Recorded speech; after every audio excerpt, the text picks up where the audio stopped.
Vamos a hablar un poquito de lo que es el cuidado del recién nacido prematuro en sí. Comenzamos primeramente con la clasificación del recién nacido.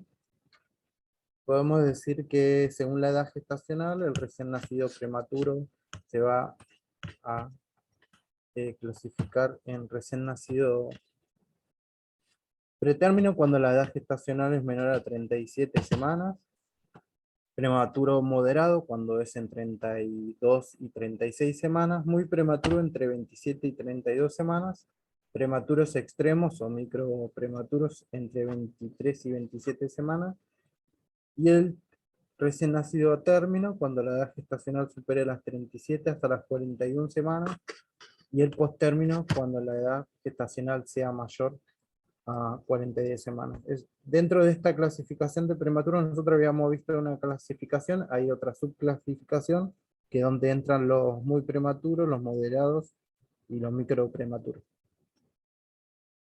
Los recién nacidos prematuros representan entre el 8 y el 10% del total de los nacimientos, y dentro de este grupo los prematuros extremos con 1000 gramos de peso de nacimientos constituyen el 1 al 7%. Acá podemos ver en la imagen a un recién nacido que está ventilado, pero tiene todavía las sabanitas plásticas.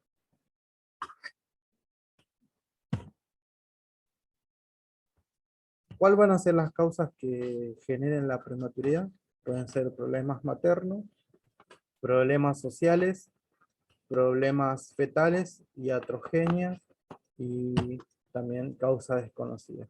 Los problemas maternos generalmente son enfermedades generales de la madre, como hipertensión, diabetes, eh, factores obstétricos y ginecológicos como polidramios, oligohidramios, la edad de la madre entre menor a 18 años y mayor a 35 años, que son edades de riesgo. Eh, los problemas sociales pueden ser toxicomanías, como la malnutrición, perdón, toxicomanía como esas drogas que la madre por algún problema de salud tiene que consumir, ¿sí? Segundo que me pasé de diapositiva.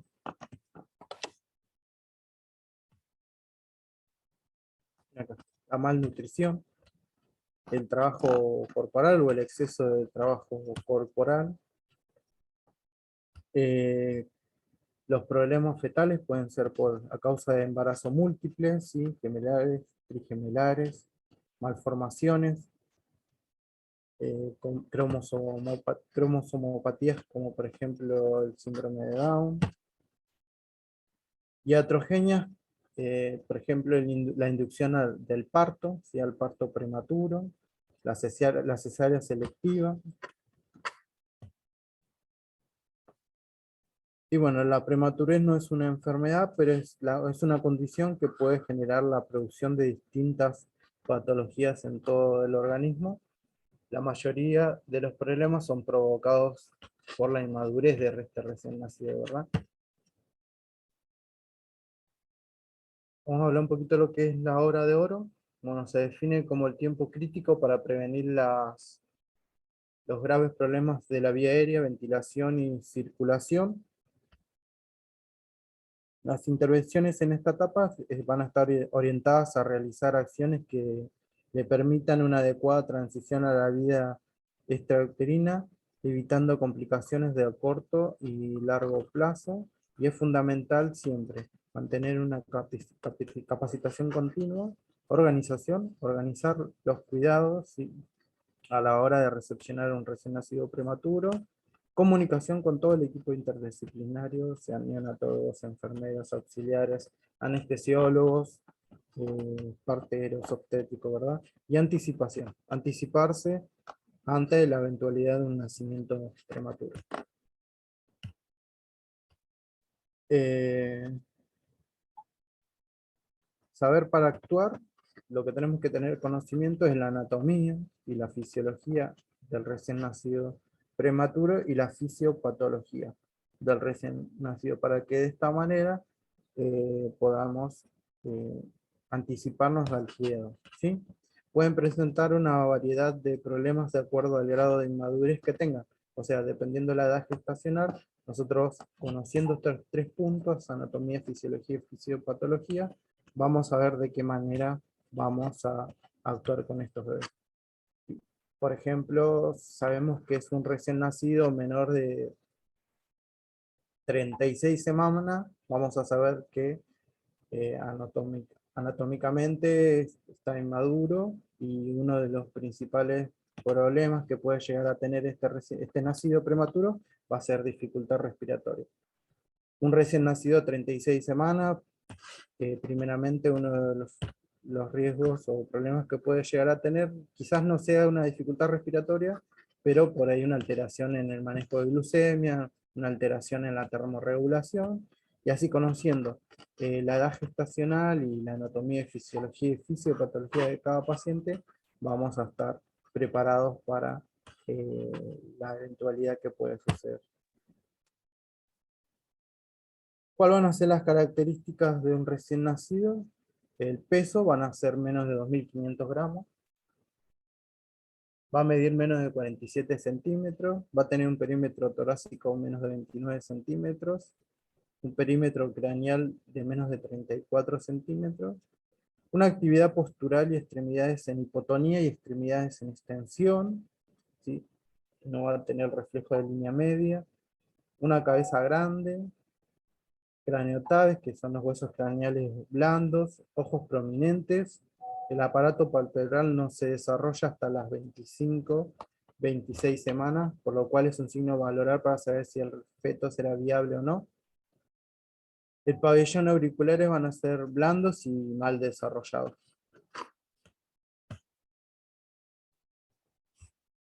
Cuando hablamos de recepción, estamos hablando de anteponernos a la situación y no dejar nada libre al azar. Como habíamos hablado del día momento 1 de la admisión del recién nacido, tenemos que estar preparados para recepcionar cualquier tipo de paciente, ya sea un recién nacido prematuro, o a veces pasa que hay nacimientos por parto o por vía vaginal que sus estudios, ecografías, todo dan normales, pero en el momento de la transición hay una alteración o una mala adaptación del bebé, por lo tanto nosotros tenemos que estar eh, preparados para recepcionar. Recuerden siempre que cuando vamos a recepción, siempre vamos con la idea fija de que vamos a reanimar o recepcionar un paciente de riesgo, más allá de que todos los datos recolectados sean positivos, porque no sabemos de qué manera se va a comportar este recién nacido. ¿Qué datos vamos a recabar y que son indispensables e importantes para recepcionar al recién nacido? La historia materna, ¿sí? Historias de enfermedad, si hay HIV, si es hipertensa, si es diabética, ¿sí? Los antecedentes, también si tuvo antecedentes de recién nacidos prematuros, de bajo peso, de muerte súbita, ¿sí? El trabajo de parto, si va a ser vía vaginal o si va a ser eh, vía cesárea, en qué presentación, si está podálica, de cabeza. ¿Cómo fue el momento en el que se inició el trabajo de parto? ¿Y con cuánto de dilatación estuvo? ¿Y cuán- cada cuánto son las contracciones? ¿Sí?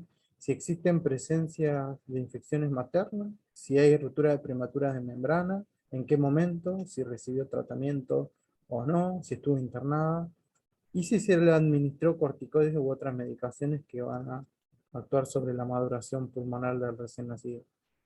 Si la madre es hipertensa, si tiene diabéticas, todos esos datos son los que vamos a recabar antes de recepcionar al bebé.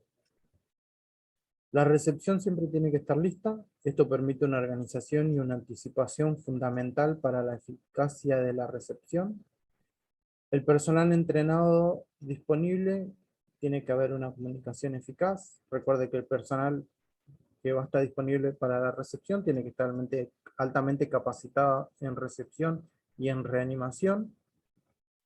Tiene que haber una comunicación eficaz entre todos los miembros del equipo, neonatólogos, enfermeros, obstetras, anestesiólogos y la familia. Y las responsabilidades claramente es asignada para que cada cual sepa cuál va a ser el rol en el caso de que se tenga que reanimar a este recién nacido. Y de esta manera también evitamos las pérdidas de tiempo que son vitales cada segundo para los recién nacidos. La preparación de la sala debe basarse en las siguientes características. Volvemos a repetir de nuevo. Debe contar con calor radiante o servocunas, termocunas. El ambiente tiene que estar, la temperatura del ambiente tiene que estar entre 24 y 26 grados centígrados. No se recomiendan las altas temperaturas para evitar la hipertermia, que lo que hace la hipertermia aumenta el consumo de oxígeno, por lo tanto el consumo de glucosa y por ende la disminución ponderal. No deben existir corrientes de aire, todas las puertas tienen que estar cerradas una vez que el recién nacido se encuentra dentro de la recepción, no pueden estar entrando y saliendo las personas. Ubicar al bebé en la servocuna y utilizar las sábanas plásticas o bolsas estériles y colocar el gorro. Las balanzas tienen que estar previamente calentadas y evitar las manos y estetoscopios fríos.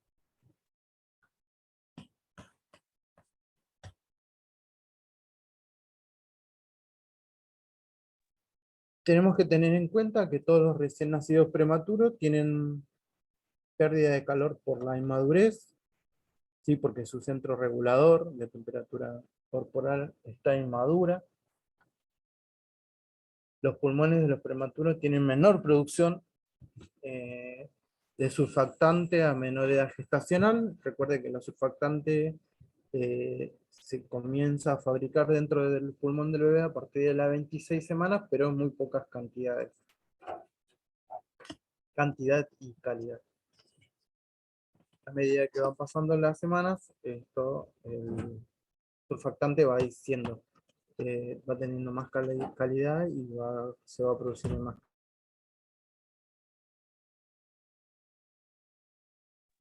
Tienen fragilidad capilar a nivel cerebral, con riesgo de sangrado durante los periodos de estrés y de hipoxia, por eso cualquier procedimiento que se haga en el recién nacido prematuro hay que tener en cuenta que puede generar hemorragia intraventricular.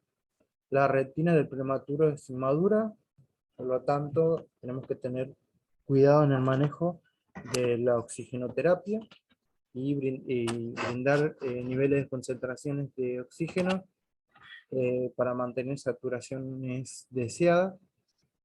Recuerden que menores de 32 semanas, perdón, de 36 semanas de gestación que estén en tratamiento con oxigenoterapia, lo ideal es que saturen entre 89 y 94%. Por lo tanto, tenemos que colocar en los monitores las señales de alarma, ¿sí? Cuando superen los 80 y, cuando estén por debajo de los 88, del 88%, y cuando estén por encima del 95%. Igual más adelante vamos a ver en cuidados de recién nacidos con trastornos respiratorios, vamos a ver un poco lo que es oxigenoterapia y el resto.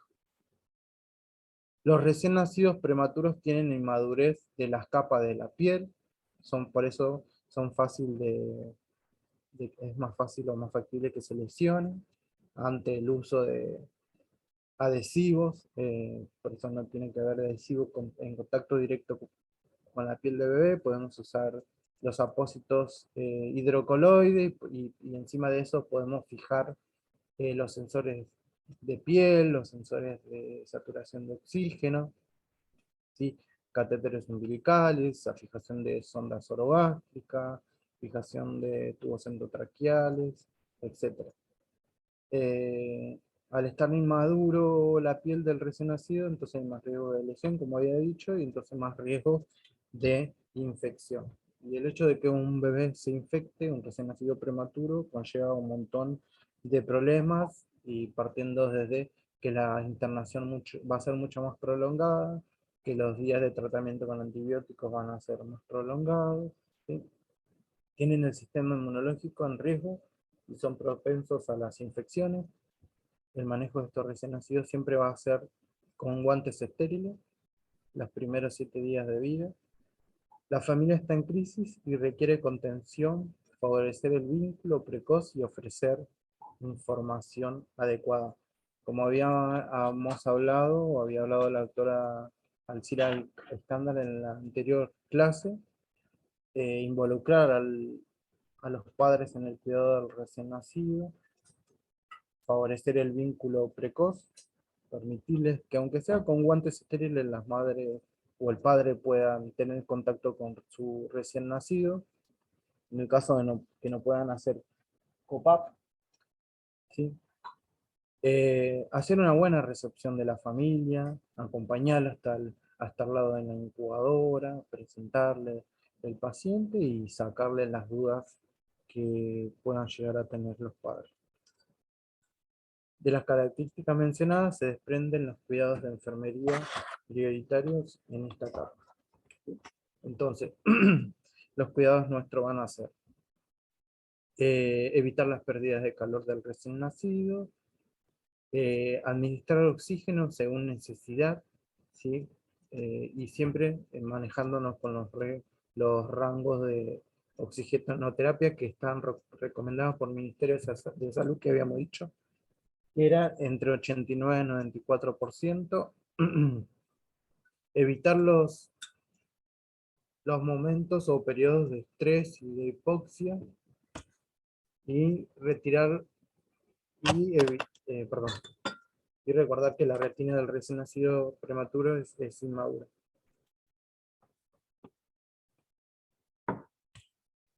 Para la siguiente.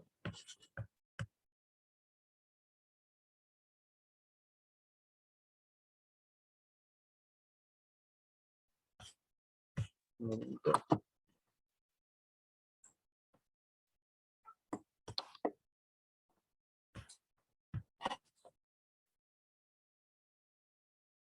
Bueno, el recién nacido, recepción del recién nacido extremo o microprematuro, se sugiere que es apropiada la iniciación de la reanimación para aquellos bebés que sean mayores entre 23 semanas.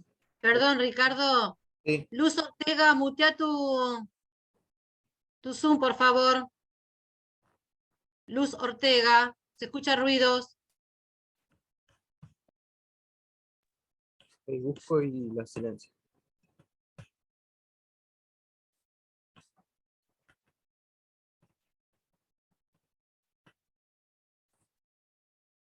Luz Ortega.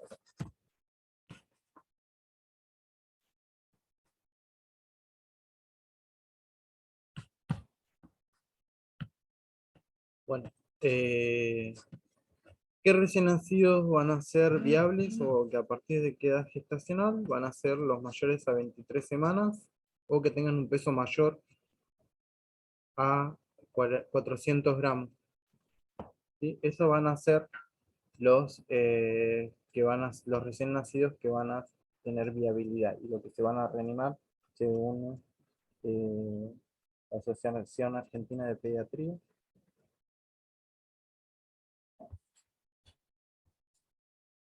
Vamos a ver las situaciones especiales.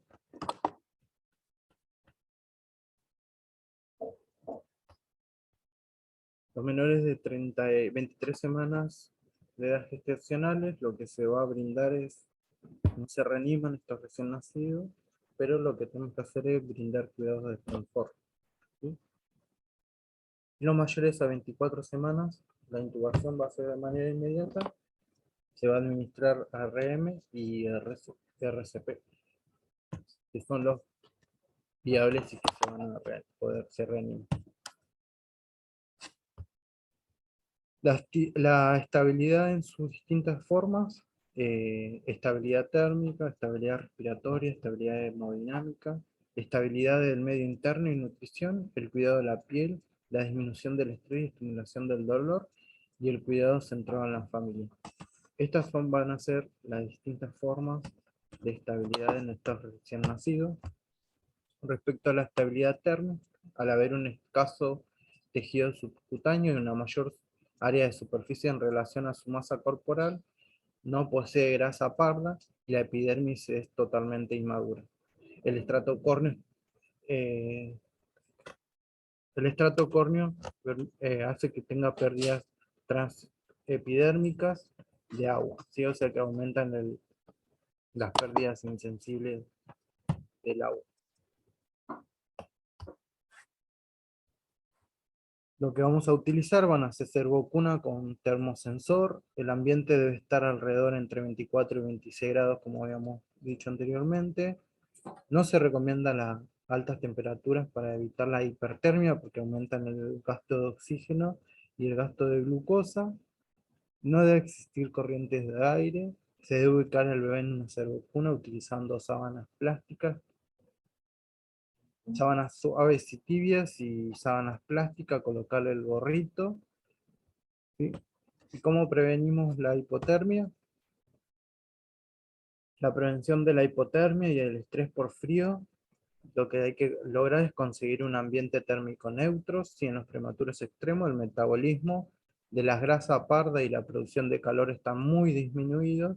En esencial, realizar todos los esfuerzos posibles para disminuir las pérdidas insensibles de agua a través de la utilización de incubadoras servocontroladas, la temperatura corporal, microclima y la temperatura del calentador. Todos estos puntos van a favorecer el ambiente térmico neutro. Lo que vamos a hacer es apagar las luces que están encendidas de manera innecesaria, mantener los manguitos en las entradas de las incubadoras para prevenir la bajada de la temperatura cuando las puertas se abren. Deben intentarse hacer todos los procedimientos a través de las entradas de las incubadoras, colocar el sensor alejado de las áreas de grasa parda o adherido a la piel sin cubrir ni apoyar al prematuro y siempre visible. La ubicación ideal es en la línea media axilar de la superficie, en superficie blanda. No podemos poner en superficie ósea porque pueden generar lesión por decúbito o por presión. ¿Sí? Acá vemos el sensor de piel, línea media axilar sobre superficie blanda. Está adherido el sensor de piel. Acá vemos cómo se coloca con el apósito hidrocoloide. Este es el sensor de piel. Esto lo podemos adherir, el sensor de piel, al apósito hidrocoloide, lo podemos adherir con una cinta de seda o podemos utilizar apósito transparente o tegader.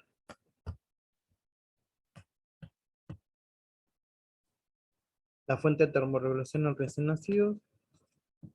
La grasa parda está ampliamente vascularizada, está inervado por el sistema nervioso simpático y aparece a partir de las 26 a 30 semanas, pero en pocas cantidades, ¿sí? Está localizado sobre el cuello, el mediastino, la línea media axilar, la línea subclavia, interescapular y perineal. Se produce una cantidad de 22.5 calorías gramos por minuto. Esta es una fotito para que tengan una idea de la localización de la grasa parda. Lo podemos ver acá.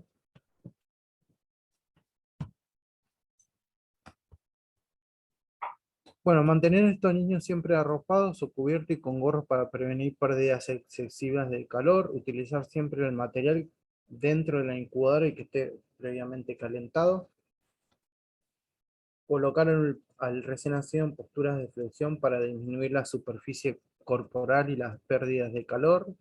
Durante las manipulaciones prolongadas se producen pérdidas de calor del prematuro y de la incubadora. Para evitarla es conveniente colocar una sábana plástica estéril, como habíamos dicho.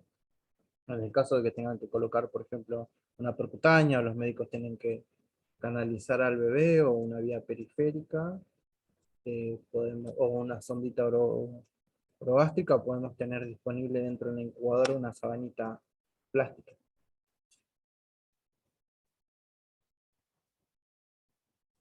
Y todas las manipulaciones o procedimientos se deben de realizar dentro de la incubadora del recién nacido. Lo ideal sería que nuestras incubadoras tengan disponible balanza para evitar sacar al bebé para pesarlo y exponerlo a lo que es la pérdida de temperatura. En el prematuro de muy bajo peso, las pérdidas de agua por evaporación están muy aumentadas por el escaso desarrollo de su epidermis y las consecuencias iatrogénicas y fisiológicas de las altas pérdidas de agua son la deshidratación, el desbalance de líquidos electrolíticos, la lesión del estrato córneo superficial y la posible absorción percutánea de tóxicos. Recuerden que la piel de los recién nacidos prematuros actúan como esponja. Toda sustancia que se coloca sobre la piel es absorbida de manera rápida y procesada en el hígado. Y recuerden que el hígado del bebé está inmaduro, por lo tanto, te genera toxicidad dentro del recién nacido. Las intervenciones van a ser mantener las humedades altas durante una semana. Los 5 primeros días de vida, el grado de humedad deben estar por encima del 75%. Recuerden, dependiendo de la edad gestacional del bebé, entre 75 y 90%. ¿Sí? Acá tenemos incubadoras con microclima.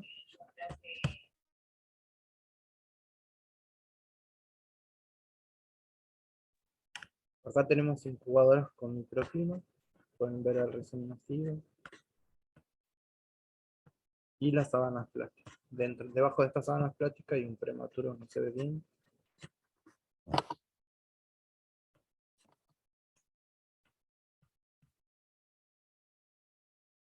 Hay otras imágenes, con incubadoras con microclima y sábanas plásticas.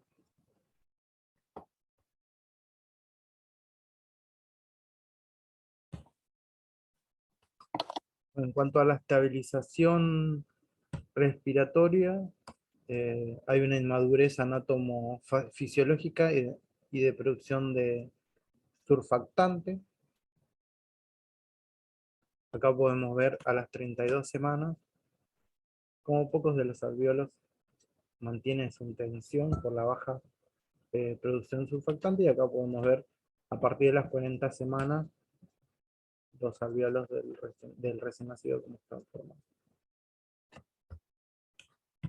Para poder realizar estas acciones adecuadas en la estabilización respiratoria es necesario conocer la anatomía de la vía aérea y fisiología de la vía aérea del recién nacido, realizar una valoración clínica, ¿sí? Valoración respiratoria, el examen físico, radiografía y laboratorio. Distintos métodos de administración de oxígeno y de ventilación, como es el CPAP, la asistencia respiratoria mecánica y demás. Cuidados de la vía aérea y administración de surfactantes, cuidados del oxígeno y monitorización de todos los parámetros. Todos estos puntos los vamos a ir viendo a medida que vayamos avanzando en el curso.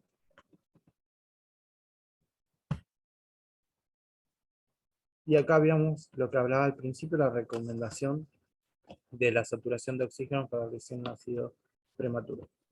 Todo aquello recién nacido prematuro menor de 36 semanas que esté recibiendo oxígeno, ya sea cual fuera el método, ARM, CPAP, halo, bigotera, cánula de alto flujo, debe mantener una saturación deseada entre 89 y 94. Por lo tanto, nosotros debemos fijar los parámetros de alarma. Alarma mínima de 88% y alarma máxima 95%.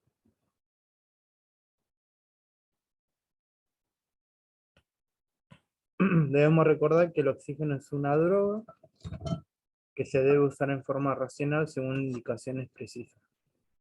Es directa la relación entre el uso no medido de oxígeno y sobre todo los episodios de hipoxia e hiperoxia con la morbilidad en el niño prematuro.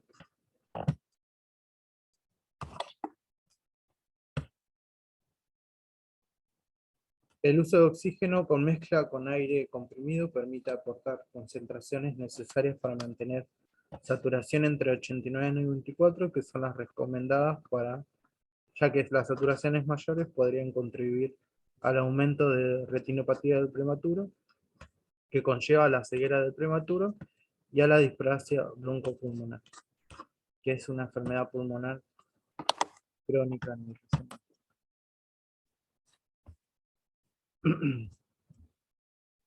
Cuando la oxigenación es adecuada, el corazón del neonato puede restablecer su función de bomba.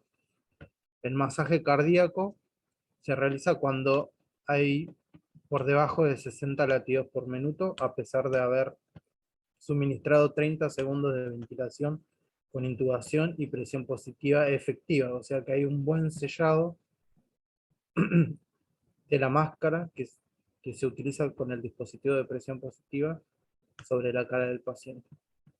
Si la ventilación no es efectiva, no podemos lograr que el paciente recupere. La monitorización continua de la saturación, la frecuencia y la actividad invasiva con un catéter umbilical arterial permite evaluar la estabilidad hemodinámica del paciente. La monitorización permite que de manera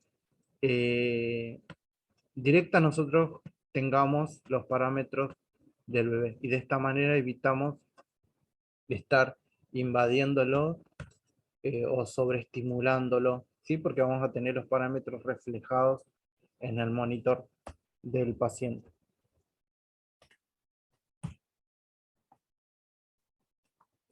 Con respecto a la estabilidad del medio interno y nutrición, los depósitos de glucógeno hepático se completan en el último trimestre.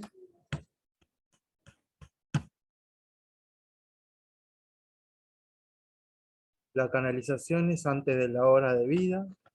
El contenido de agua corporal está muy elevado y el filtrado glomerular es bajo y los mecanismos renales de compensación son inmaduros.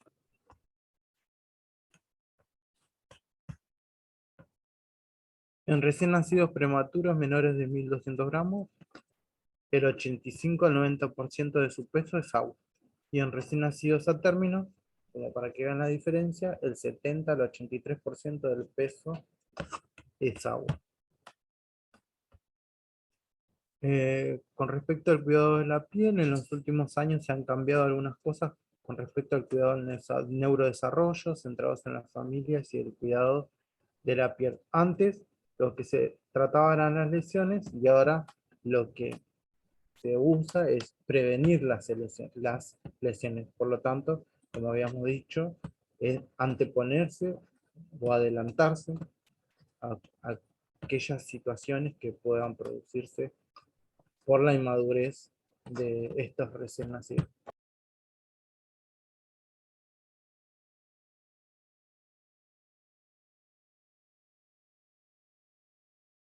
¿Cuáles son las funciones de la piel? La de protección o de barrera, termorregulación, excreción, capacidad sensitiva, secretora, inmunológica, nutricional y social. El recién nacido prematuro posee disminución de la cohesión entre la dermis y la epidermis, por lo tanto, como consecuencia va a tener un aumento en el riesgo de las lesiones. La permeabilidad de la piel va a estar aumentada, ¿sí?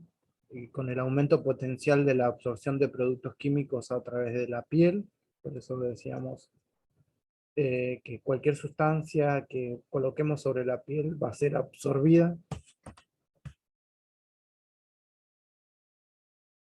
Hay un aumento en la tendencia al edema, por lo tanto va a haber un aumento en el riesgo de daño del tejido de forma iatrogénica. Hay una disminución en la grasa parda y por lo tanto va a haber un riesgo de la pérdida excesiva de calor. Generalidades de la piel de prematuro. La piel del prematuro, a la observación va a ser fina y brillante, como podemos ver acá en la imagen. El color puede ser más eritematoso al nacer, ser rubicundo, con la nube que puede estar presente o no, depende de la edad del bebé. Las mamilas son más planas, las uñas son muy pequeñas, y de aspecto fino. En la niña los genitales están expuestos. En los niños es muy probable que no se haya producido los descensos del testículo. Y bueno, esto aumenta el riesgo de daño por uso de adhesivos. Ahora vamos a ver la siguiente.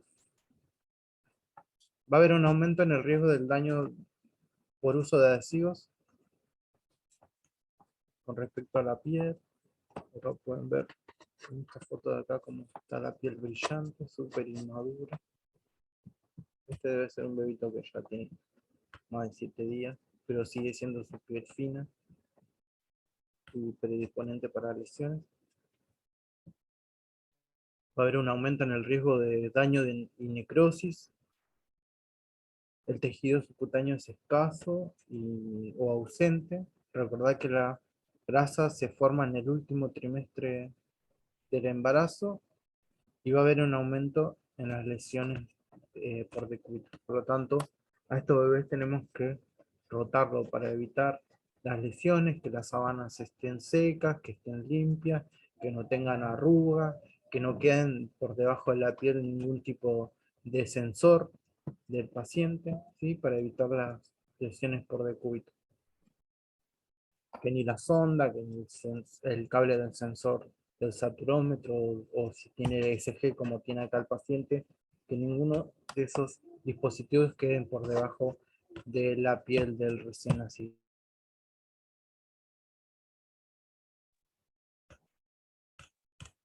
Si vamos a hacer algún procedimiento en donde necesitemos descartables, lo mismo, que no quede ninguna tapita de jeringa o de aguja dentro de la unidad del paciente, porque después terminan debajo del paciente y producen lesiones. Y es importante saber que aproximadamente a la primera semana de vida, la función protectora de del recién nacido, que es la piel, va a ser parecida a la de un término, debido a que hay un incremento en el proceso de la maduración de la epidermis. Por eso decíamos que la primera semana de vida a estos bebés lo vamos a manejar con guantes estériles, ¿sí? Porque recién al séptimo día su piel va a estar madura. ¿Qué cuidados de la piel vamos a tener? Siempre utilizar guantes y materiales estériles hasta que la piel esté íntegra, como mínimo 7 días, o sea, todos los elementos que vamos a utilizar, jeringas, gasas, sábanas, tienen que ser estériles. Termómetro, siempre el termómetro debe permanecer dentro de la unidad del paciente, previamente siempre tenemos que limpiarlo, ¿sí? Con respecto al baño, bueno, existe poca evidencia y diversidad en criterios en cuanto a la relación con la oportunidad, frecuencia y duración y tipo de baño, así como respecto al uso de guantes, agentes limpiadores. Se debe postergar la rutina del baño inicial en sala de partos. No es necesario asear al neonato, solo se recomienda limpiar las zonas manchadas con sangre o mecoño o con gasas humedecidas, con agua estéril o solución fisiológica tibia también. El baño tiene como objetivo remover la suciedad y los microorganismos, pero colateralmente pueden dañar la piel del neonato debido a la fragilidad de su epidermis. Por lo tanto, es un procedimiento que deberíamos de postergar. Perdón. Está desaconsejado el uso de agentes antisépticos para el baño, solo en situación de profilaxis prequirúrgica se admite la utilización de solución acuosa de clorhexidina diluida al 0,25 o 0,5%. El baño de inversión siempre tiene que estar, la temperatura del agua tiene que estar a 40 grados centígrados y una profundidad suficiente en donde se pueda una profundidad, perdón, de agua que pueda cubrir todo el cuerpo del recién nacido, excepto la cabeza y el cuello. Y bueno, esto puede considerarse como un método seguro y efectivo con fines higiénicos. El baño debe realizar dentro de la incubadora, siempre a fin de, para evitar los cambios bruscos de temperatura, los llamados baño en cama. La técnica estará suspendida hasta la estabilidad clínica y a la suspensión de catéteres umbilicales. La duración total del baño no debe exceder entre los 5 minutos y la frecuencia no deben ser mayor a 2 o 3 veces por semana. Después del baño, el neonato será secado inmediatamente con toallas suaves y tibias sin frotar. Colocar gorros, envolverlos en mantas secas y tibias y vestirlo una vez comprobada la normotermia. Con respecto al uso de telas adhesivas, utilizarlo siempre de tamaño lo más pequeño posible y para retirarlo, humedecerlos con agua destilada templada, que es menos doloroso y menos riesgo de lesionar la piel. Importante siempre utilizar apósito hidrocoloide, o llamado conocido Duoder, para realizar todas las fijaciones. Y este debe ser de mayor longitud a la cinta de seda y acorde al tamaño del prematuro. ¿Sí? Porque hemos visto muchas veces que fijan sonda orogástrica o tubo endotraqueal de oreja a oreja. Y eso lesiona la piel. Sí, es una puerta de entrada y aparte que genera dolor, al generar dolor genera estrés y al generar estrés genera aumento en el consumo de oxígeno. Al generar aumento del consumo de oxígeno genera aumento del consumo de glucosa, aumento de la presión arterial y aumento en las probabilidades de desarrollar hemorragia intraventricular. Por eso todo cuidado que nosotros realizamos sobre los recién nacidos prematuros tienen que ser suaves y rápidos para evitarlo a estas situaciones. ¿Sí? Todo lo que hacemos, yo siempre le digo a las chicas, a las enfermeras de nuevo ingreso que están conmigo, que todo procedimiento que realicemos al recién nacido hace que tenga un aumento de riesgo en la hemorragia intraventricular, que dependiendo del grado va a dejar secuelas o no neurológicas del bebé. Por lo tanto, tenemos que trabajar a conciencia, como siempre dice Estela Udo, trabajar a conciencia. No utilizar bolsas colectoras adhesivas, evitar, prevención de úlceras por presión, como había dicho anteriormente, con evitar que los cables, los sensores queden por debajo de la piel del paciente, que las sábanas estén secas, limpias, y que no haya arrugas, que estén bien tensas. Los cambios posturales importantes, la nutrición es importante, el aporte de líquido es importante, y la rotación de sensores cada 4 horas. Retirar el manguito después de cada toma de tensión arterial, no hay que dejarlo puesto en el bebé.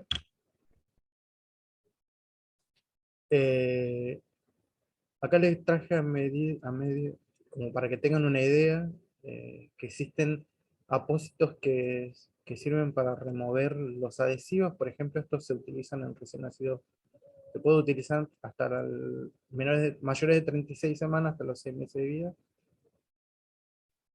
Es un protector cutáneo especialmente diseñado para la delicada piel del recién nacido y niños.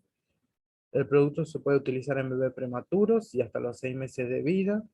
Y también es útil para eliminar otros sistemas adhesivos.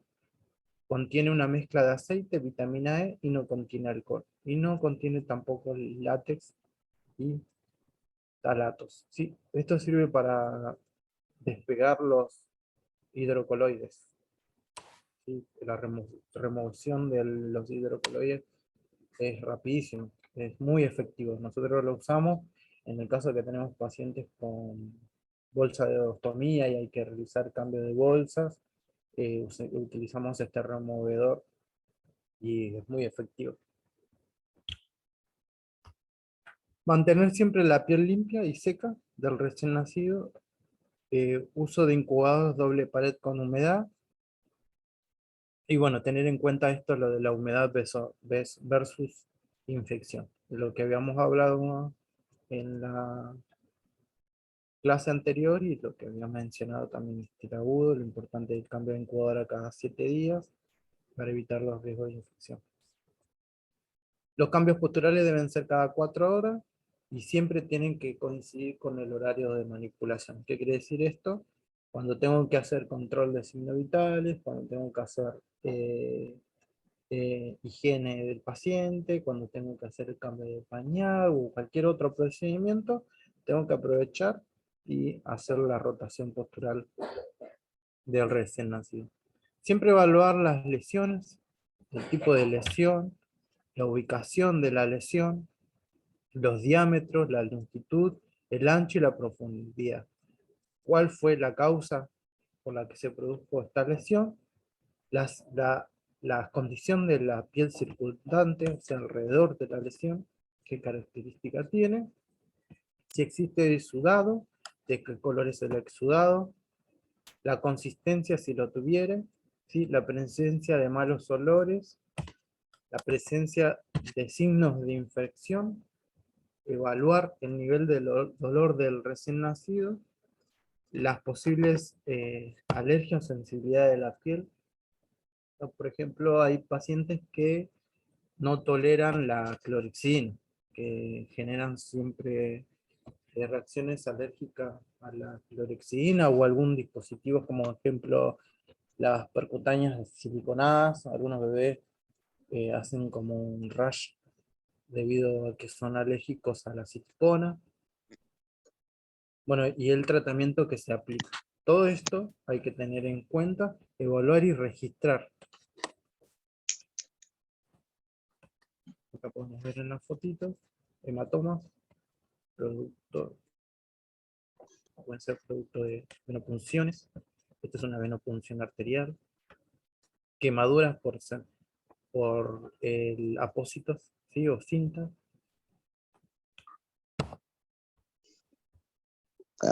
Ver más, aprovecho. Vamos a silenciar los micrófonos. Aguarden un segundo. Ricardo, perdón, hay una alumna que está en espera, que dice que se salió sin querer. Ah, bueno, no tengo ni una. Acepté recién hace 2 segundos una, será la misma. Florencia. Sí, traten por favor de silenciar los micrófonos porque hay ruidos que no me gustaría seguir escuchando. Creo que están todos silenciados. Bueno, acá podemos ver lesiones por químicos, ¿sí? Por extravasación. Y otro alumno. De líquidos, antibióticos, ¿sí? Acá hay quemaduras por eh, adhesivos en la piel, por ejemplo, cuando adherimos eh, los electrodos del electrocardiograma.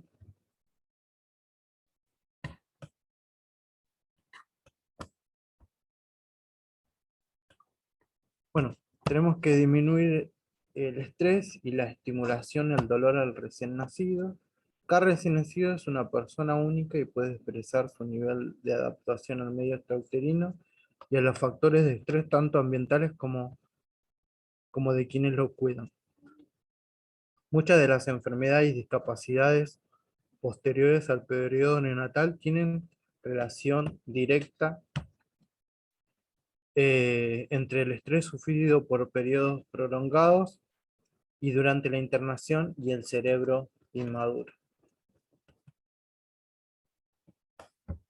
El estrés, bueno, es un factor físico, químico y emocional que produce tensión mental o corporal y puede ser puede ser causa de enfermedad. El prematuro evoluciona mucho mejor si el estrés derivado de una estimulación excesiva en su medio ambiente se aminora, o sea, se disminuye, mediante la reducción de estímulos nocivos, como por ejemplo las luces que están encendidas de manera innecesaria, los ruidos de respiradores, de monitores, ¿sí? Las alarmas, la gente o los profesionales que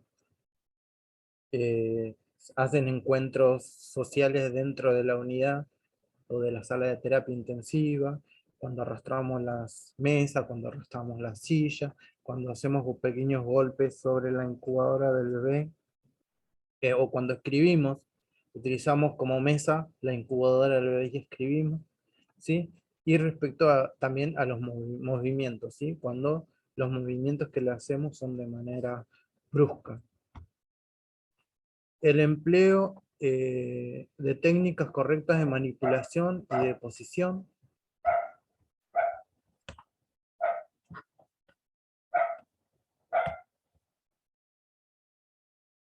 Bueno, la interpretación de las conductas del recién nacido van a ser conductas en extensión, reflejan estrés. Lo podemos ver. Cómo los miembros están en extensión. Eso significa estrés. Conductas en flexión, que lo vamos a ver, ahora voy a mostrar unas imágenes, reflejan autorregulación. ¿Sí?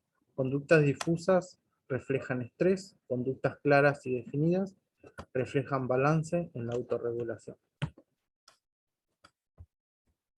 Las estrategias de acción para la desorganización va a ser el cuidado del ambiente de la UCI, sobre todo la disminución de los ruidos y de las luces, el cuidado postural, contención y anidamiento, utilizar niditos de contención.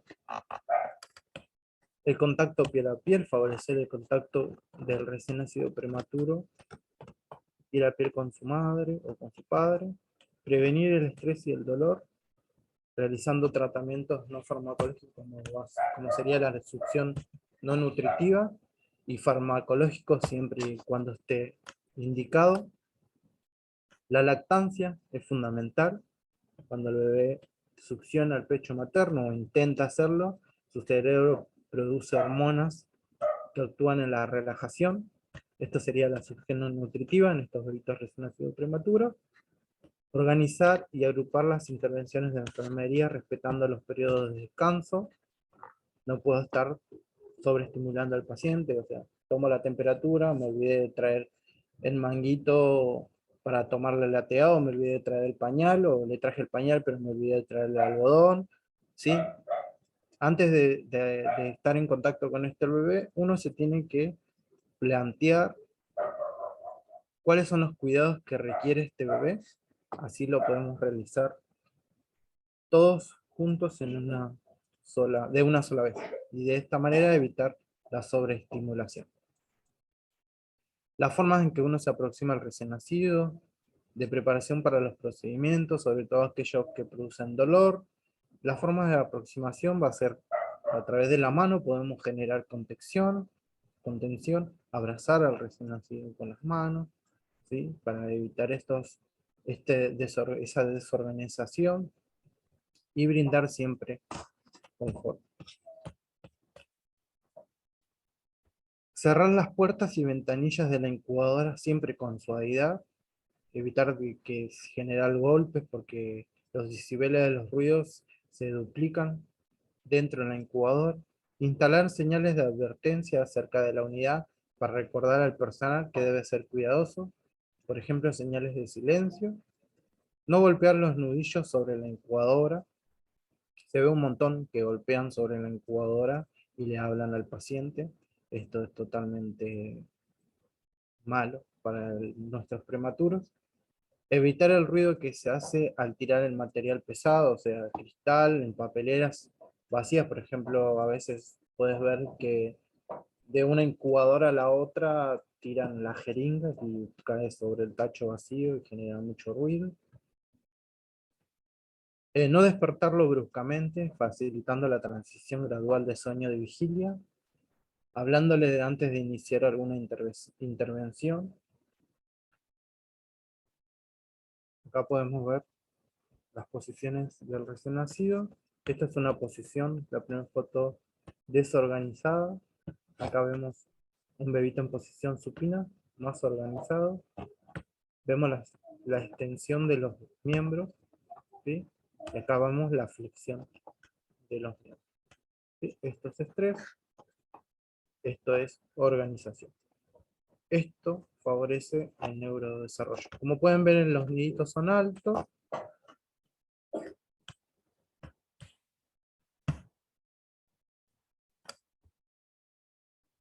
Las intervenciones mínimas, ¿qué son? Bueno, estos consisten en el manejo mínimo para evitar las pérdidas de energía y limitar su exposición a gérmenes. Manipulación con guantes estériles, evitar movimientos bruscos y cuidados del neurodesarrollo.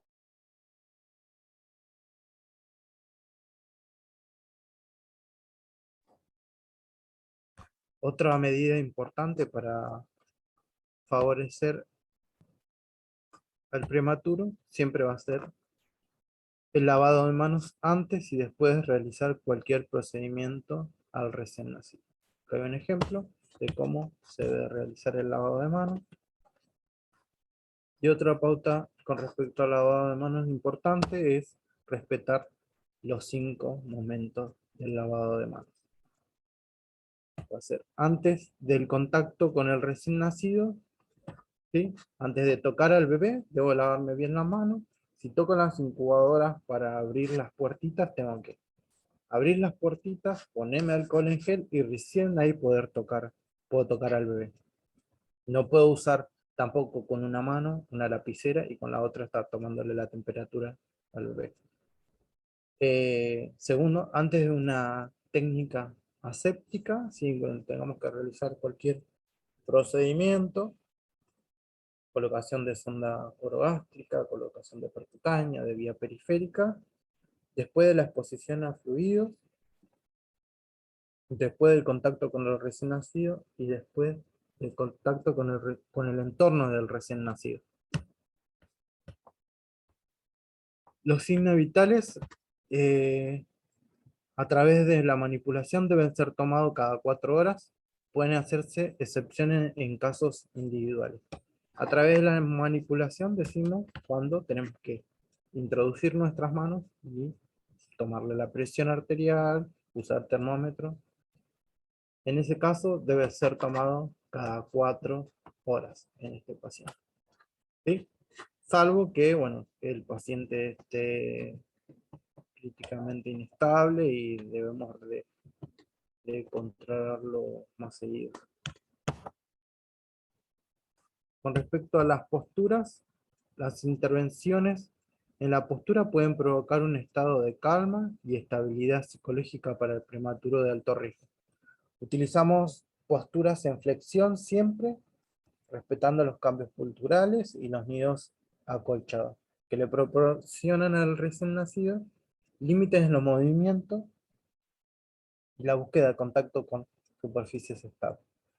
La posición prona es la posición más cómoda para el prematuro, facilita la flexión, disminuye el área corporal, facilita el control de la cabeza y la oxigenación. La técnica va a ser caderas y rodillas dobladas con las rodillas debajo de las caderas, estas más altas que los hombros, brazos flexionados con las manos cerca de la boca para facilitar la succión y la almohadilla escapular por debajo de los hombros. Igual ahora le voy a mostrar porque parece medio trabalengua, una posición prona, que sería el bebito boca abajo. Más fácil.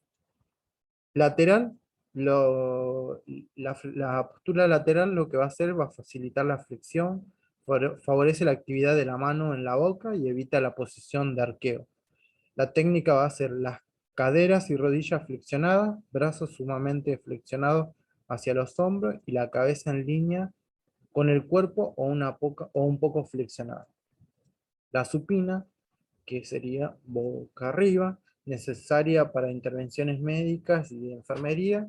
Con estas posturas se dificulta la flexión y se facilita la extensión, pero como habíamos dicho anteriormente, podemos darle límite a su movimiento utilizando un hito de contención.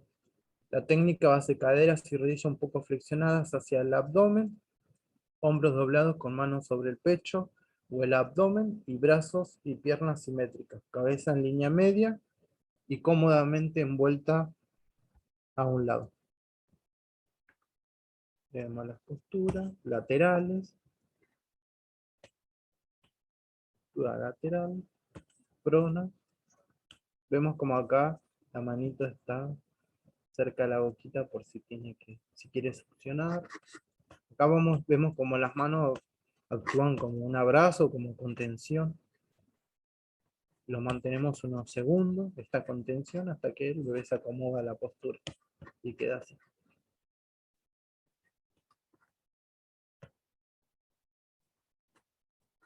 Acá vemos en prona. Dar contención con las manos hasta que el bebé se acomode a la nueva posición.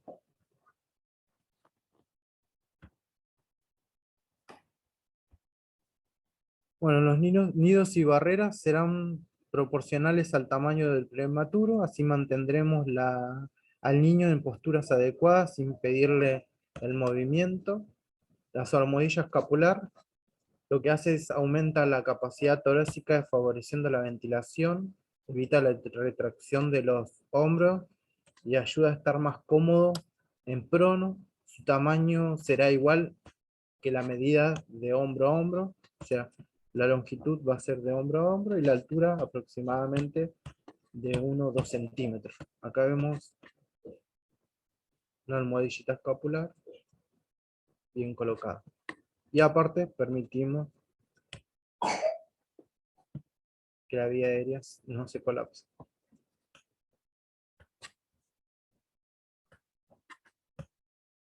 Bueno, ¿cuáles van a ser los signos para determinar la necesidad de cambio postural? Signos de estrés, cambios de la coloración, movimiento de los ojos sin contacto visual y desviación de la mirada, fungir el ceño, apretar los labios, saliva excesiva, bostezos, náuseas, tensión de las extremidades, separación de los dedos y alteración en la frecuencia cardíaca, frecuencia respiratoria y saturación de oxígeno.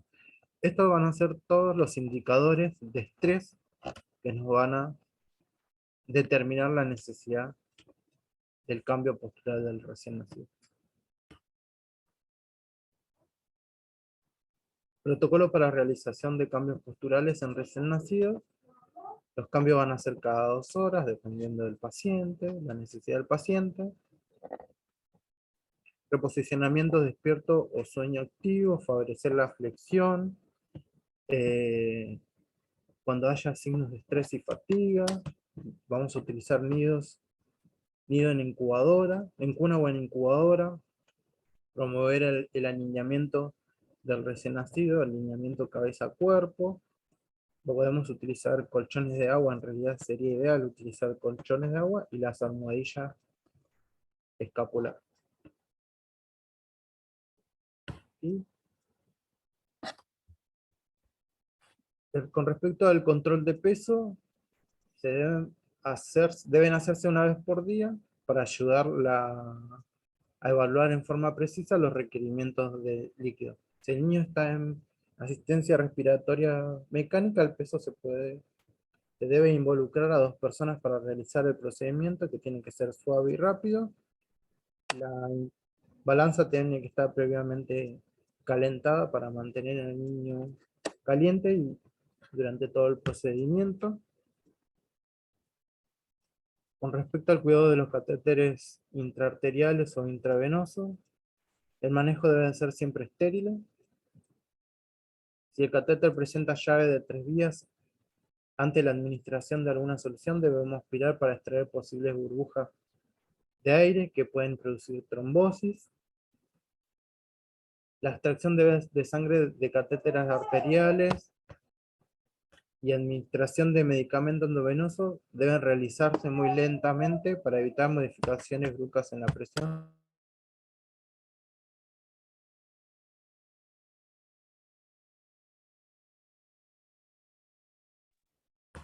Perdón. Evitar punciones arteriales y venosas innecesarias, siempre priorizar la utilización de catéter percutáneo, vigilar fenómenos isquémicos y posibles extravasaciones y evitar el uso de férulas. Con respecto a la compresión vesical, como acá muestra, este recién nacido está contraindicado. No se debe realizar presión compresión vesical en estos recién nacidos porque ocasionan una elevación importante en la presión arterial y en la presión intracraneal. Es mucho más seguro sugerirle al médico, en el caso de que el paciente presente bolos vesicales, un bolo vesical, un globo vesical, colocarle una sonda vesical. Y recuerde que el fentanilo va de la mano de la sonda vesical. Todo debido que tiene, se le está administrando sedación, deben tener una sonda vesical.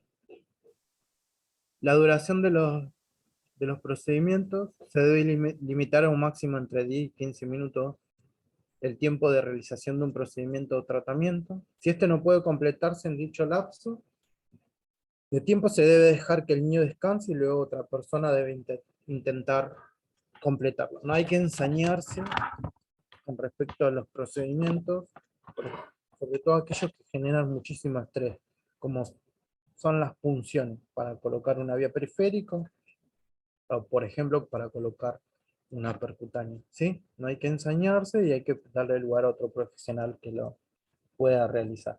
Pero siempre permitiéndole al bebé un descanso entre intento y intento. Y valorando la respuesta del bebé frente al procedimiento también. ¿Sí? La aspiración de la vía aérea a través de la asistencia ventilatoria mecánica es una experiencia muy estresante y perjudicial y puede ocasionar periodo de hipoxemia, gran elevación de la presión intracraneal y la presión arterial, por lo tanto va a haber sangrado a nivel cerebral. Puede producirse atelectasia, bacteriemia, por el tema del mal uso de la técnica estéril, arritmias cardíacas, apnea y grandes fluctuaciones en la velocidad del flujo sanguíneo cerebral.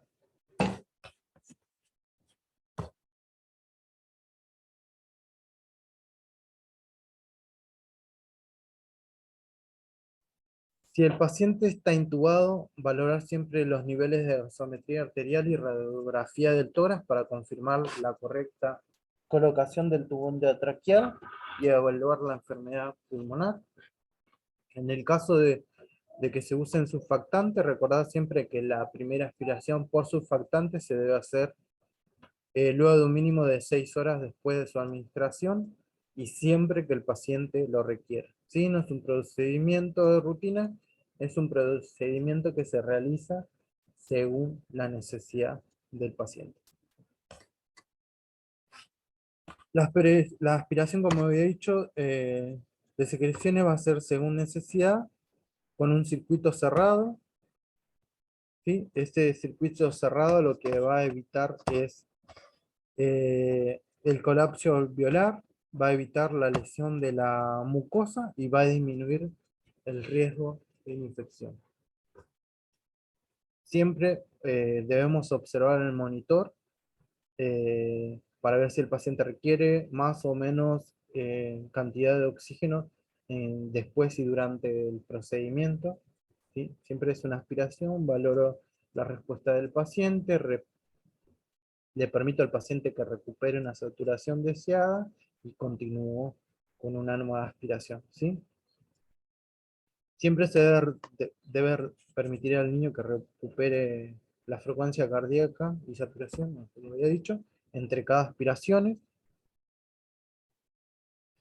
Los pacientes que están en asistencia ventilatoria mecánica producen una acumulación de secreciones de la vía oral y se debe realizar una higiene bucal y aspiración de los carrillos, siempre teniendo en cuenta la tolerancia también del paciente.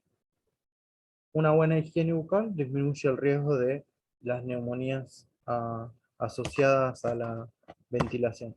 Por eso, paciente ventilado, hay que hacer una buena higiene bucal. Con respecto a la fisioterapia respiratoria, la percusión pulmonar puede ser dañina durante los primeros días de vida, en especial durante el primer día postnatal, y pueden asociarse a mayor incidencia de hemorragia intraventricular severa. Solamente se debe utilizarse cuando se ha documentado la presencia de atelectasia. En realidad nosotros ya no usamos más percusión. Lo que se usa ahora en los recién nacidos, sobre todo muy prematuros, o bebitos también a términos que están con secreciones pulmonares, la vibración. Usamos vibración y compresión, no usamos percusión. Lo que se ha demostrado es que la percusión en recién nacidos, por ejemplo, a término, agravan aún más el problema respiratorio, o sea, lesionan los pulmones en los recién nacidos que están enfermos. Por lo tanto, debemos de realizar vibración y compresión. Las secreciones son raramente un problema durante las primeras 24 horas de vida. O sea, un bebito que está ventilado, las primeras 24 horas de vida no suele tener secreciones. Por lo tanto, no debemos de realizar aspiración de rutina, ¿sí? Tenemos que valorar la presencia de secreciones. ¿Cómo lo vamos a valorar? A través de la clínica del paciente, si el paciente está cianótico, si el paciente hace una apnea, si el paciente desatura, hace bradicardia, y a través de la auscultación también. Auscultar ambos campos pulmonares en búsqueda de estos ruidos agregados que nos indicarán la presencia de secreciones pulmonares. O si no, también valorando las curvas de flujo y de presión del respirador.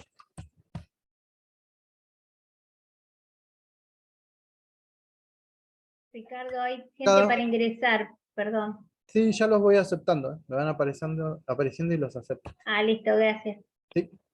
Deben hacerse lo más suave posible y siempre que la clínica del neonato también lo permita, ¿sí? Respetar entre expiración y aspiración, perdón, entre procedimiento y procedimiento, en este caso sería vibración y compresión, valorar siempre la respuesta del paciente, ¿sí? Dejarlo que recupere y continuar, ¿sí? El manejo de las apneas, ahí admito una Domínguez.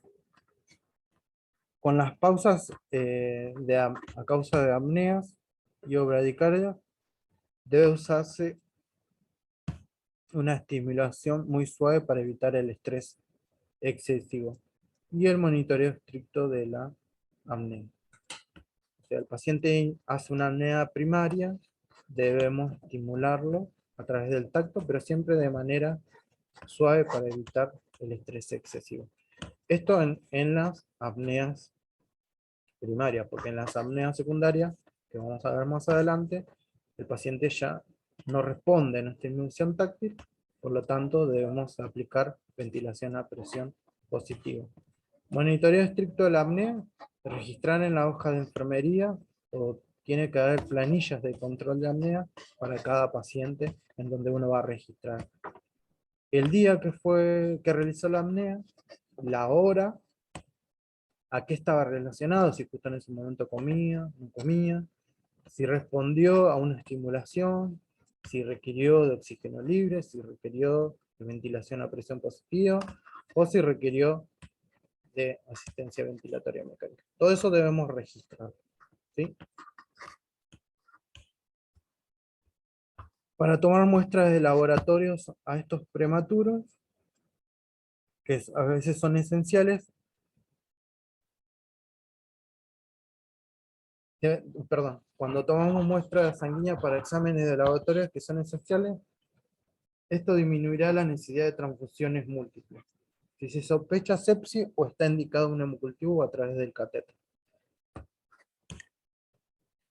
A veces nos indican tomar muestras laboratorio de manera rutinaria. Y esto hace que aumente la necesidad de transfusiones en estos recién nacidos.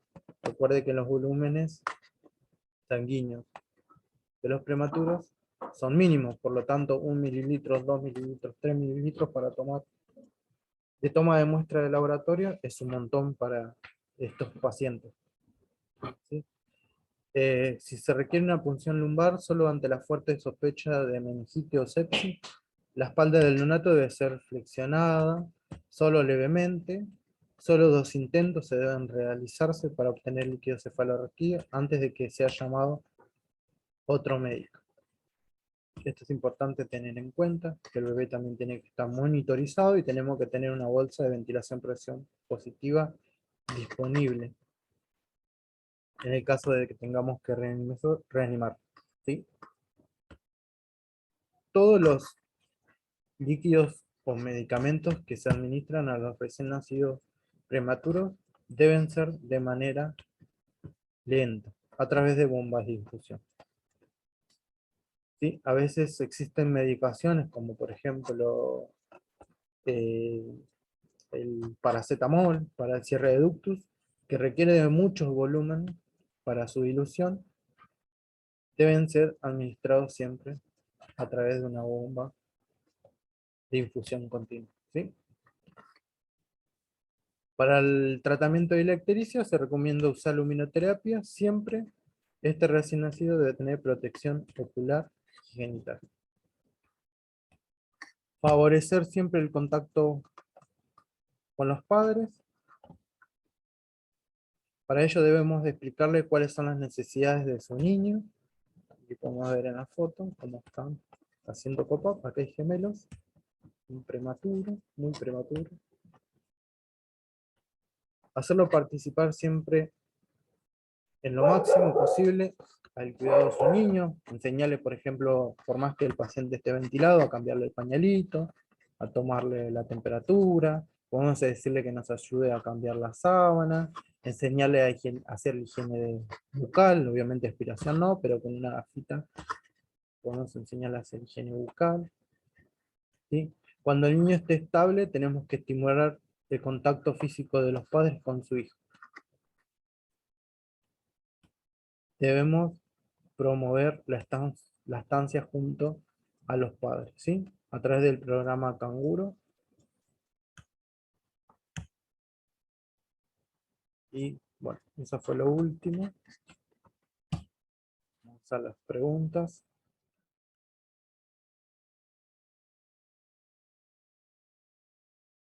Bueno, visto desde un punto de vista, decía, general, a un recién nacido se lo puede clasificar de acuerdo a su edad gestacional. Como habíamos visto anteriormente, en un recién nacido término y en un recién nacido pretérmino. Considerando que los recién nacidos pretérminos pueden ser extremos, aquellos menores a 28 semanas de gestación, quienes por su misma condición tienen un porcentaje mucho mayor de mortalidad. ¿Sí? Más adelante vamos a ver el porcentaje de morbimortalidad, depende de la edad gestacional del recién nacido. En la siguiente diapositiva vamos a ver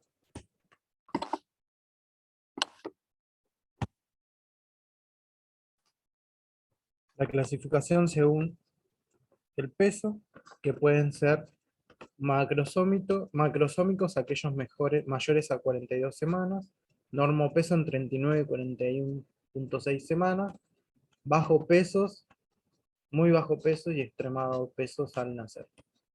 Y recuerden que dependiendo el grado de percentil, entre 10 y 90 son los adecuados para la edad gestacional, mayor a 90 son los alto peso para la edad gestacional y menores del percentil 10, los bajo peso o pequeños para la edad gestacional.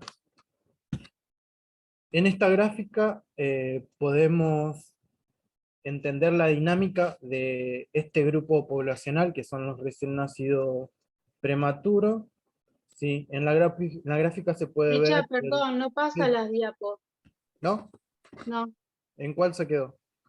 En la primera, en la de la clasificación de recién nacido. Ah, perdón. Espera que dejo de compartir y vuelvo a compartir.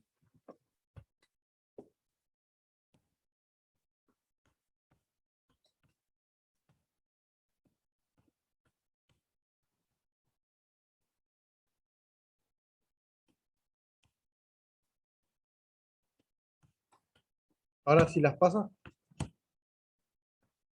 ¿Pueden ver? Sí, Buenísimo.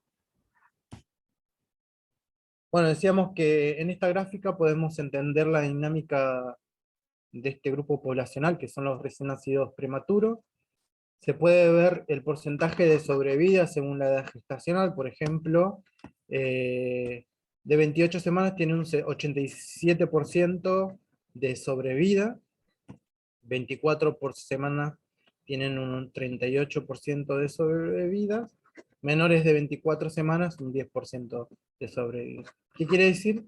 Que a menor edad gestacional, mayor el porcentaje de mortalidad. Perdón. ¿Qué quiere decir también esto? Que nuestra estrategia de protocolo de intervención mínima va a estar destinado a ese grupo poblacional con la finalidad de evitar las secuelas que suelen presentar, ¿sí? Vamos a la siguiente. ¿Qué comprende el protocolo de intervención mínima? Por ejemplo, ustedes habrán escuchado que a un recién nacido prematuro le es muy favorable no sobrecargarlo de estímulos, ¿verdad? Siempre que admite una persona.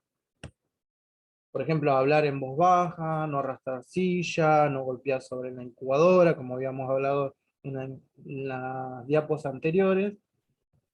Este protocolo comprende básicamente la atención que se le brinda a los recién nacidos los primeros 15 días de vida. Dicho de otra manera, este protocolo se puede instaurar para disminuir lo que se presenta con mayor frecuencia dentro de los primeros 15 días de vida y que es la hemorragia intraventricular, ¿sí? Entonces, estos recién nacidos prematuros son los más vulnerables y con mayores riesgos de presentar o de desarrollar esta patología. También se puede decir que el protocolo de intervención mínima es un conjunto de normas que se pueden implementar en un área, como es en el caso nuestro la UCI. ¿Para qué? Para disminuir o minimizar el impacto que se puede presentar en estos recién nacidos prematuros. Y básicamente va a ir destinado a los recién nacidos muy prematuros. Existen diferencias bibliográficas en donde incluyen a los menores de 1000 gramos y otras a los que incluyen a los menores de 1500 gramos o menores de 32 semanas. Entonces va a depender de la institución a la que uno está trabajando, ¿verdad? O sea, el servicio o al hospital o a la clínica donde uno va a trabajar.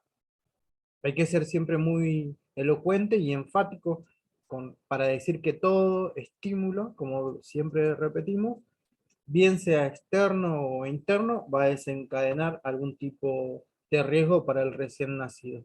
Y si es más prematuro, el riesgo, perdón, es muchísimo más grande.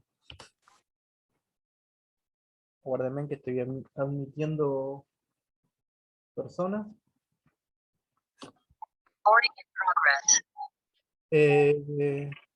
Tan nocivo puede ser la hiperestimulación, la estimulación fluctuante, la estimulación a destiempo, que se puede hacer en estos pequeños pacientes, y básicamente el protocolo de intervención mínima se centra dentro de un gran tema como es el cuidado centrado en el desarrollo para estos niños. Protocolo de intervención mínima no significa no tocar al bebé, ni realizar los cuidados e intervenciones necesarios. Se usa para evitar las complicaciones con respecto a la sobreestimulación, va a estar siempre destinado a los recién nacidos muy prematuros y aplicado en menores de 28 semanas.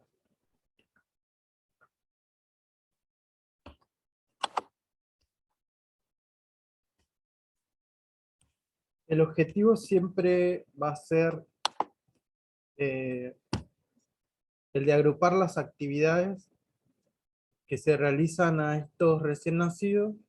Van a ser breves y en cortos periodos de tiempo. Vamos a coordinar con otros profesionales como son los auxiliares, médicos, kinesiólogos, terapistas, etcétera, para que las manipulaciones que se hagan a estos pacientes sean siempre programadas, ¿sí? Hay que aprenderse esta palabra, memorizarse esta palabra, que son cuidados programados.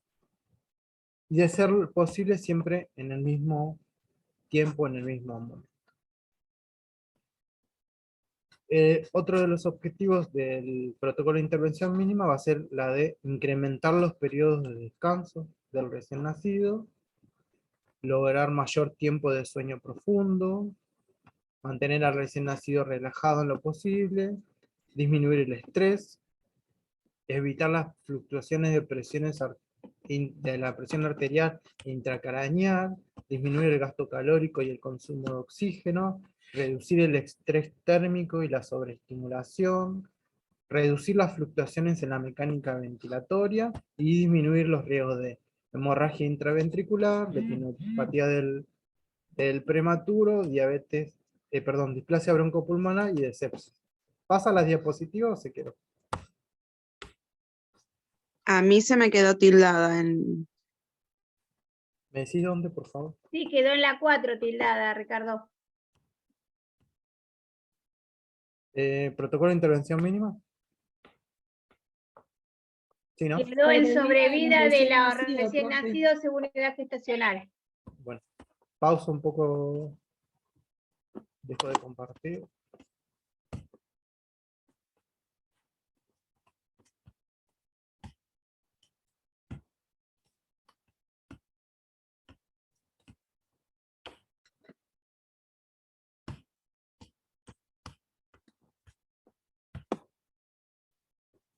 Bueno, las horas de manipulación, vamos a hablar del protocolo en que se basa el protocolo de intervención mínima. Bueno, se plantean horas de manipulación al recién nacido, de preferencia programadas en un total de 6 veces por día, ¿sí? 1, 2, 3, 4, 5, 6, ¿sí?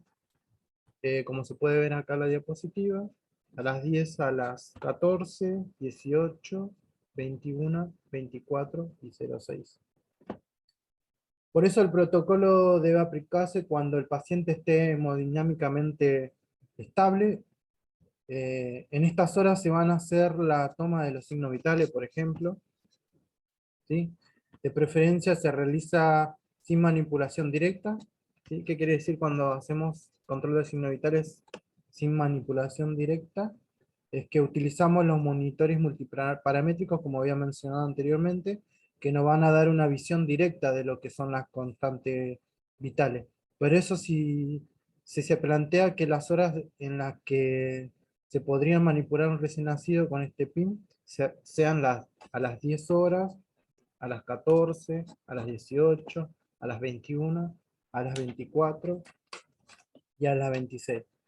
Como ustedes pueden ver, de esta manera nosotros podemos asegurarnos que en el momento en que se realice la manipulación se pueden hacer otros procedimientos, como es alimentar, cambiar pañales, sábana, pesar en el caso de que sea necesario. En estas horas estas horas deben estar establecidas, ser conocidas por todo el equipo de profesionales que interactúan con el paciente y se deben de seguir de manera rigurosa. Otro tema importante es que siempre van a estar determinadas de acuerdo a la patología del paciente, con la finalidad de prevenir y disminuir la sobreestimulación que es tan dañina para estos pacientes.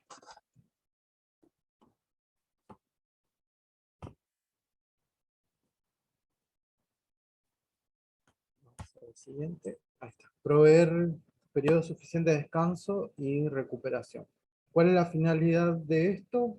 No interferir dentro de las horas de sueño, no molestarlo la mayor cantidad de tiempo posible. En este sentido, la posición prona va a favorecer el descanso del niño.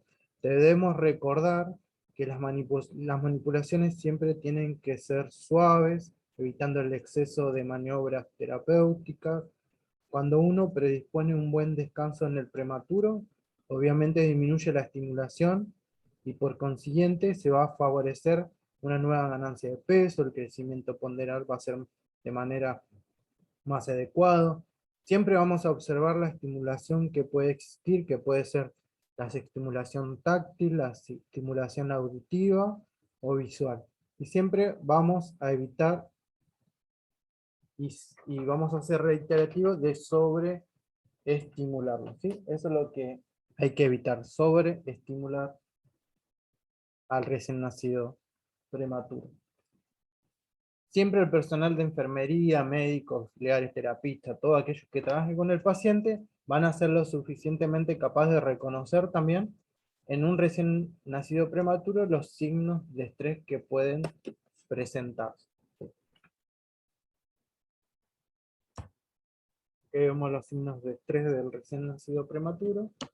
Cuando un bebé no está bien, cuando está estresado, está sobreestimulado, nosotros como profesionales de la salud podemos reconocer en base a la sintomatología que puede presentar nuestro paciente. ¿Cuáles son los signos que pueden presentar? Cambios en la coloración, frecuencia cardíaca, ritmo respiratorio, cambio en la frecuencia, extensión o hipotonía de las extremidades, boca abierta, hipo, bostezo, apartar la mirada, actividad frenética y desorganización, retrotraerse, llanto sin consuelo, manos abiertos que cubren la cara con las palmas hacia afuera, ¿sí? Todos estos signos directos nos indican que algo está sucediendo con su bebé. De hecho, nosotros debemos de ser suficientemente suspicaces para saber lo que está pasando con ese bebé. Lo que podemos hacer en este caso es asistir a ese recién nacido, brindándole confort, succión no nutritiva a través de, podemos usar con un guante, succión digital, ponernos un guante y hacer succión digital, un chupete, una tetina, ¿sí? Para poder calmarlo, ¿no? Contención con el nidito o con las manos, y en el caso de que fuera necesario podríamos administrar algún analgésico o sedante, si el caso obviamente que lo amerita y bajo indicación médica, ¿sí? Bueno, identificar los signos de malestar, esto ya lo habíamos visto anteriormente, en qué manera, en qué momento nosotros debemos realizar los cambios posturales, ¿sí? Disminuir la exposición. Ese power que pasaste anterior estaría bueno que todo lo impriman y lo bajen y en todos los lugares donde tengan prematuros lo puedan tener, porque esto es importantísimo, ¿no? Sí. El ver cuándo el prematuro está estresado, porque a veces se le hace un montón de cosas y es porque el paciente está estresado. Claro. Y no es otra cosa, y por ahí le agregan o le suben o le bajan el oxígeno, y el tema es el estrés que tiene el pobre paciente, ¿no? Claro, y en realidad lo que requiere ese bebé es que le den descanso, que le den contención y solamente eso, ¿verdad? Sí. Después, con respecto a disminuir las exposición a estímulos innecesarios, ¿qué es lo que vamos a hacer en nuestro servicio? Va a ser aislar al recién nacido del medio, no al medio del recién nacido. ¿Sí? Vamos a omitir los efectos estimulantes que pueden afectar al paciente, disminuir las estimulaciones innecesarias, por ejemplo, los laboratorios de rutina. De todas maneras, debemos tener en cuenta que cada paciente es un mundo diferente y que no se puede aplicar el protocolo a todos los pacientes, porque va a depender de la condición clínica y hemodinámica que presente en ese momento, ¿sí?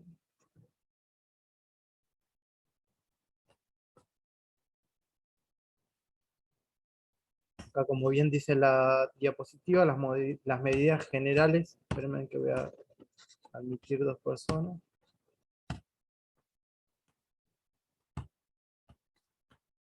Las medidas generales que vamos a tener van a ser eliminar las conductas de rutina, como he dicho, sacar laboratorio, ¿sí? Individualizar las necesidades del paciente, ofrecer confort dentro del ambiente hostil del paciente a través de nido de contención, contención con las manos, perdón.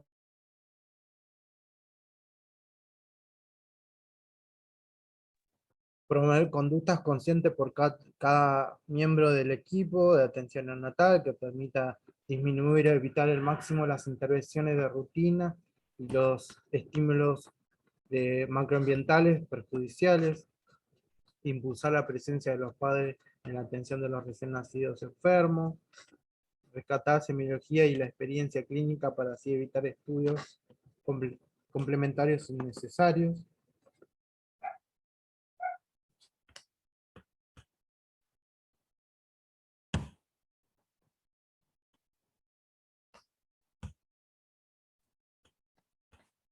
Con respecto a las medidas específicas, postergar el baño, ¿sí? En todos los recién nacidos. Medidas antiálgicas para previas a los procedimientos. Eliminar los exámenes de laboratorio de rutina. Los exámenes deben solicitarse solo cuando lo amerite el paciente. Reducir el mínimo la exposición a rayos X, limitar el ruido, optimizar la atención del neonato, manteniendo una relación enfermera-paciente lo más cercano a lo ideal, que sería una enfermera cada 2 pacientes, 1 o 2 pacientes en la UCI, o una enfermera cada 2 o 3 pacientes en cuidados intermedios.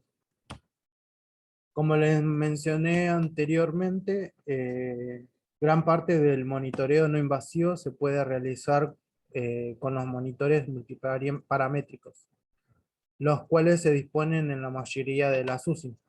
Con esta herramienta terapéutica vamos a valorar tensión arterial invasiva, frecuencia respiratoria, frecuencia cardíaca, temperatura, ¿sí? ¿Qué quiere decir? Que solo a través de la visualización recolectamos toda la información del paciente, ¿sí? Únicamente se va a utilizar estetoscopio o termómetro cuando veamos que existe una contradicción entre lo que marca el monitor y con lo que se valora del paciente, ¿sí? O cuando hacemos el primer control, por ejemplo, llego a mi guardia a las 6 horas, tomo la temperatura con el termómetro para ver si coincide con la temperatura que me arroja la incubadora que está en modo piel, ¿sí? Muchas veces pueden pasar que los sensores estén flojos o el equipo esté mal calibrado y pueden haber una información errónea, por eso debemos de hacer esta comparación, ¿sí?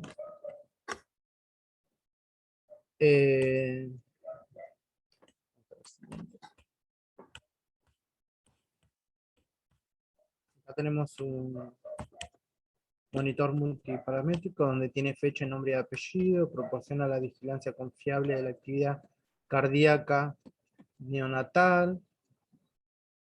Es importante controlar los límites de alarma que estén correctamente programadas, que me ha dicho 8895, para aquellos bebés que están en oxigenoterapia. Hay que evitar la sobreestimulación táctil, ¿sí? Eso es importante también, porque si el neonato está constantemente estimulado, va a tener una actividad motora mucho más incrementada, lo que va a repercutir en el aumento del consumo de oxígeno, el aumento del gasto calórico, y todo esto se va a ver reflejado en un bebé con un aumento, perdón, en un bebé que no aumenta de peso, ¿sí? O hasta no aumenta nada o aumenta de 5 gramos por día, ¿sí? Siempre hay que limitar la estimulación y evitar las estimulaciones innecesarias. Otro ejemplo claro sería en un recién nacido prematuro sobreestimulado, va a haber un aumento en el grado de hipoxia, de hipercambio, lo que va a llevar a acidosis y a su vez desencadenar una alteración a nivel del sistema nervioso central y frecuentemente la presentación de hemorragia intraventricular. Entonces hay que tener presente que hay que tener presente todo el tiempo que esto puede dejar secuelas neurológicas en estos recién nacidos prematuros. A mayor grado de hemorragia, porque se mide en grado 1, 2, 3 y 4, mayores van a ser las secuelas que va a tener este recién nacido prematuro, ¿sí?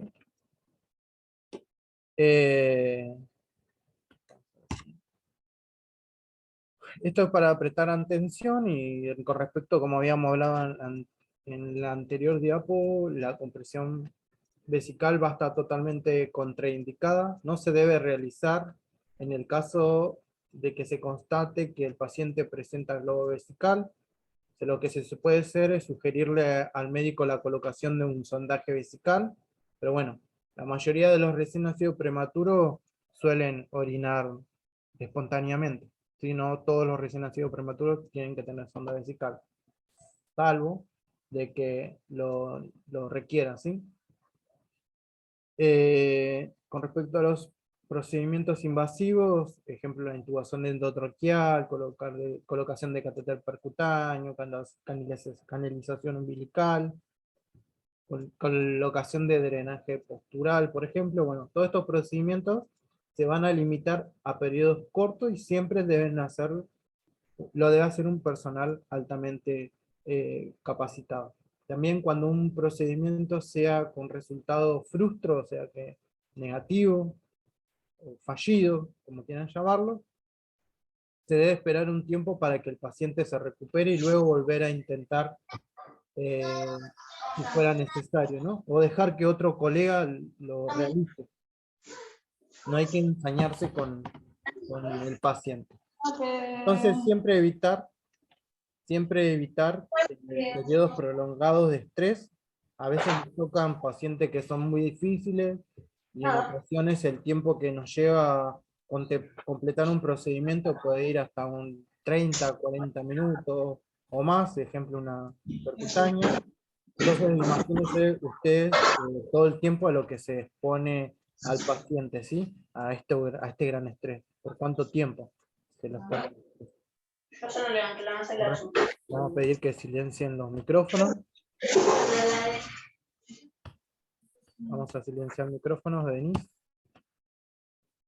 Ahora lo silenciamos.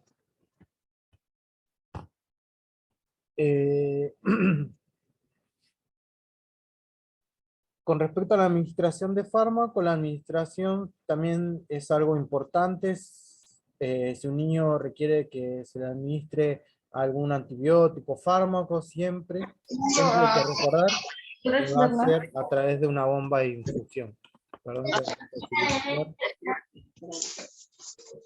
por favor, silencien los micrófonos.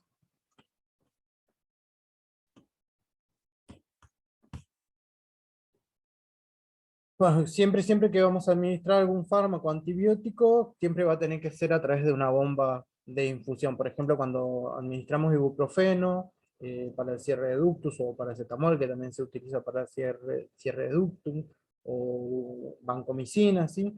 Todas estas medicaciones o fármacos ameritan muchas veces volúmenes altos para su dilución. Porque si nosotros administramos en bolo, también vamos a ver que puede afectar su cerebro, su oído, por eso siempre utilizar bombas de infusión. Entonces, vamos a evitar las alteraciones de la presión arterial, la alteración del volumen sanguíneo, ¿sí? Cuando realiza...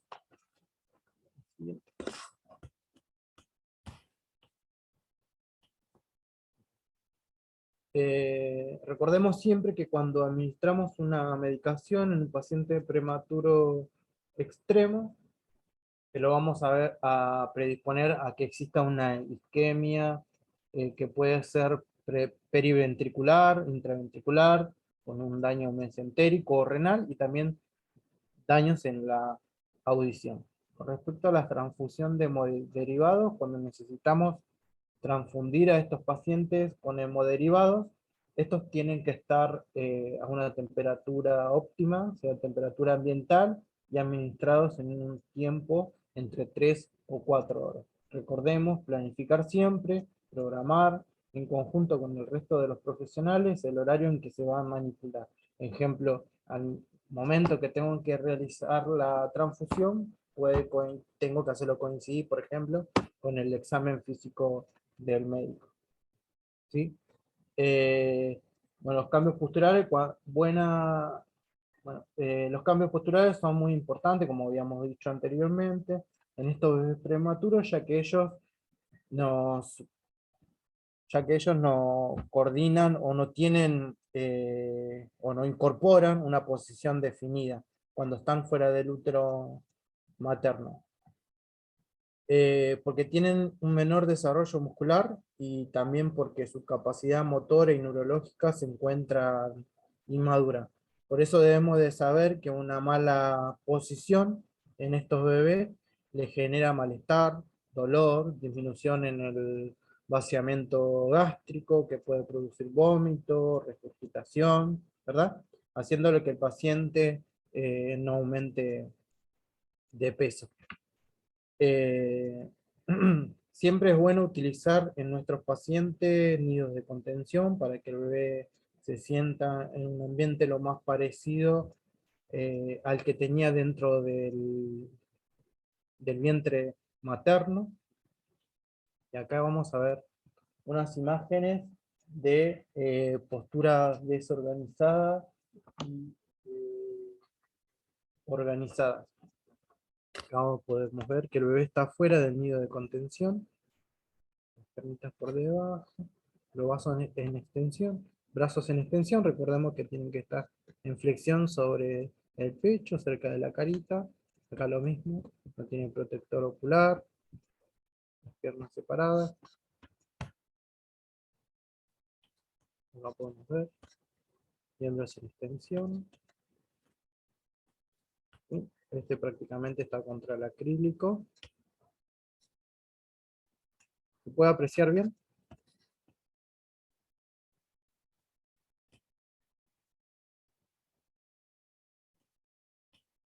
Sí, se ve bien. Acá tenemos las posturas organizadas, en prona, lateral y supina. ¿Vieron cómo están bien contenidos organizados dentro del nidito?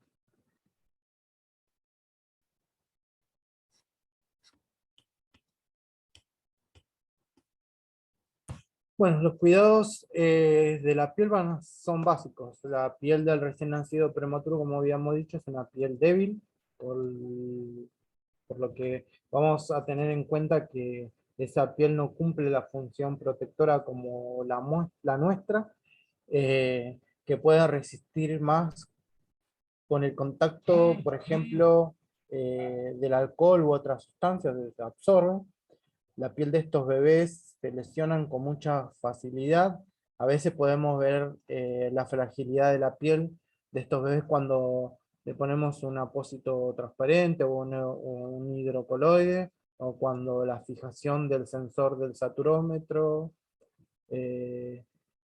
lo retiramos y estos dejan una marca sobre la piel, una lesión, y por lo que debemos estar muy atentos para evitar estas laceraciones. Por ejemplo, uno de los cuidados que hay que tener, que volvemos a repetir, va a ser la humedad dentro de la incubadora, que va a ser lo más parecido a lo que tenía dentro del útero materno, entre 75, 85, 90%, ¿sí? Para evitar que se reseque, para evitar las pérdidas transdérmicas, y en el momento de los cambios posturales, estos deben ser sutiles y siempre con cuidados.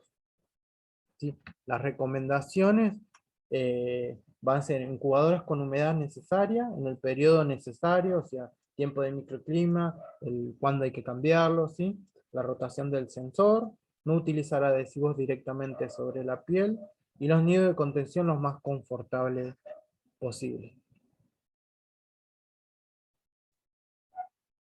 El ruido como factor de estrés en el recién nacido prematuro. Cuando un recién nacido está internado en una UCI, está sometido a muchísimos ruidos, a mucho estrés, lo que causa el sonido de los monitores, los timbres, la caída de los objetos, las conversaciones telefónicas dentro de la sala, ¿sí? La movilidad de la silla, las mesas, etc. Y esos ruidos se cuentan en decibeles y pueden afectar al recién nacido, ¿sí? A este paciente que está críticamente enfermo.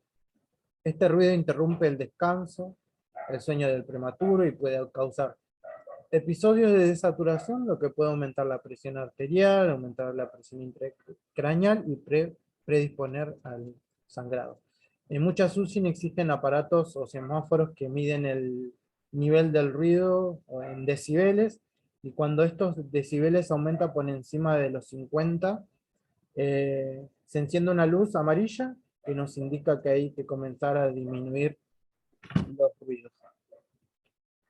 Ahora les voy a mostrar una imagen de un decibelómetro. Por ejemplo, acá en el siguiente cuadro muestra el ejemplo de algunas de las prácticas frecuentes en la UCI que superan ampliamente los niveles recomendados del ruido, ¿sí? La voz normal entre 50 y 60 decibeles. El motor de la incubadora entre 50 y 86 decibeles. Las alarmas, la radio, entre 45 y 86 decibeles. Abrir la ventanilla de la incubadora, mire, algo tan simple como es abrir la ventana de la incubadora, 92 decibeles. Apoyar la mamadera sobre la incubadora, la lapicera o el chasis del paciente, 92 hasta 112 decibeles.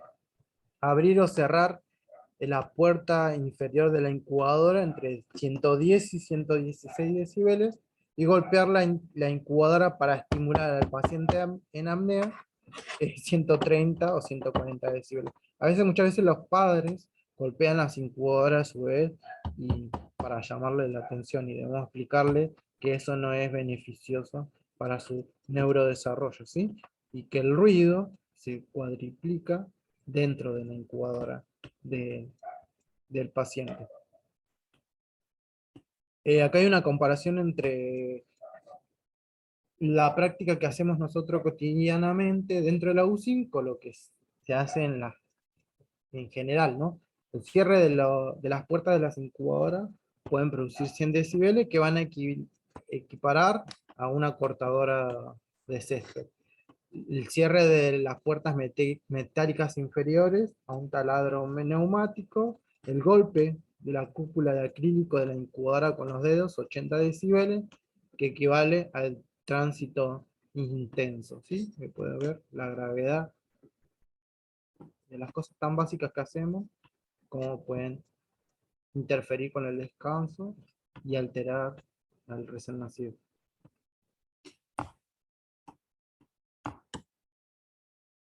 Bueno, intervención en enfermería: cerrar las puertas y las ventanas de la incubadora en forma delicada, apretando los pestillos para no hacer ruido, ¿sí? No apoyar objetos, ni golpear con los dedos sobre la incubadora, cambiar el tono de voz e instalar señales de advertencia en la unidad para recordar a todo el personal que sea cuidadoso. Vaciar el agua de los circuitos de respiradores o de cualquier circuito de administración de oxígeno. Eh, eh, Cubrir la incubadora con una manta gruesa, un dispositivo adecuado para aislar del ruido y de la luz al paciente, bajar el volumen de las alarmas de los equipamientos, reparar equipos ruidosos que no funcionen correctamente. A veces pasa de que recibís un recién nacido prematuro en una incubadora que está fallando el motor, y hace mucho ruido, no hay que dejarlo, hay que cambiarle la incubadora.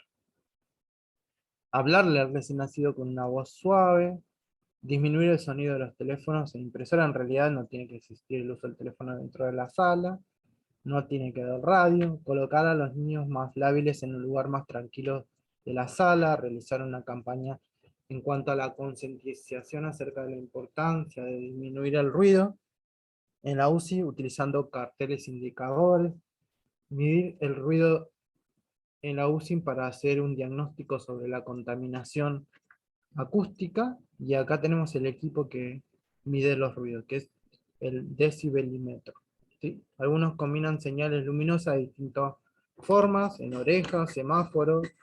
Si el equipamiento se encuentra con una señal luminosa, verde significa que la UCI se encuentra dentro de los límites normales del ruido.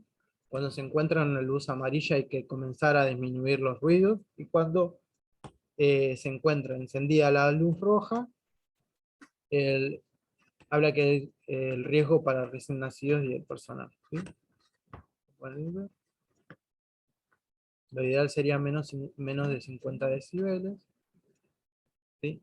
Luz verde, amarilla, estar alerta de que está habiendo mucho ruido, que equivale a 60 decibeles, y el 70 decibeles que son rojos, que es riesgo para los recién nacidos y el personal. La luz como un enemigo del cuidado. Es importante tener en cuenta la intensidad de la luz en la UCI, ya que afecta al recién nacido y promueve su desorganización. ¿Cuáles van a ser nuestras intervenciones de enfermería? Graduar la intensidad de la luz.